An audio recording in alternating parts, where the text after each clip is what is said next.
একটি স্পর্শকাতর বিষয় নিয়ে একটা বিভ্রান্তি ছড়াবার চেষ্টা হচ্ছে। আজ রেড রোডে রাজ্য সরকার আয়োজিত দুর্গাপুজো বিসর্জনের কার্নিভাল ছিল।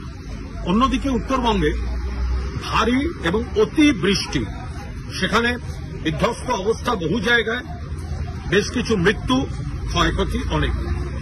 বিরোধীরা যেটা বলতে চাইছেন এবং অনেকে যে বিষয়টা তুলছেন যে কেন আজকে কার্নিভাল হলো, কেন সেটা স্থগিত করা হলো না, মুখ্যমন্ত্রী এবং সরকারকে আক্রমণ করে নানা ধরনের সোশ্যাল মিডিয়ার বিজ্ঞরা নানা ধরনের কথাবার্তা বলছেন। আমরা খুব স্পষ্টভাবে বলি, মুখ্যমন্ত্রী কাল রাত থেকে গোটাটা মনিটর করছেন, আজ সকাল থেকে করেছেন, যা যা করার সব করেছেন, পার্টি প্রশাসন সবাই নেমেছে, পুলিশ কাজ করছে, মুখ্যমন্ত্রী আগামীকালই ঘটনাস্থলে পৌঁছচ্ছেন। এবার যারা বলছেন কেন কার্নিভাল হলো, তাদের একটা জাতক্রোধ আছে কার্নিভালের ওপর। গতবারও দেখবেন কার্নিভালের ডেটে আবার একটা পাল্টা, আজকেও একটা চেষ্টা, এতে কিছু হয় না। কিন্তু বিষয়টা হচ্ছে পুজোটা শুধু আনন্দে নেই, পুজোটা একটা সিস্টেম, পুজোটা একটা পর্যটন, পুজোটা একটা ইকোনমি। আজ সকালে যখন এইসব বিপর্যয়ের খবর আসছে, ততক্ষণে এই যে কার্নিভাল, তার প্রস্তুতিটা তো কার্যত সম্পূর্ণ।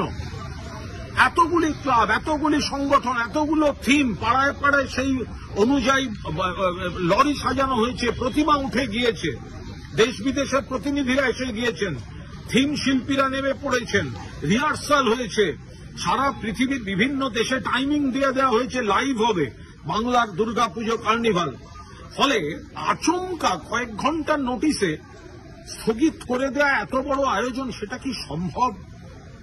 কিন্তু সকলেরই মন পড়েছিল উত্তরবঙ্গে, যেটুকু না হলে নয় সেইটুকু করে আজকের অনুষ্ঠান শেষ হয়েছে এবং কাল উত্তরবঙ্গে রওনা হচ্ছেন মমতা বন্দ্যোপাধ্যায়।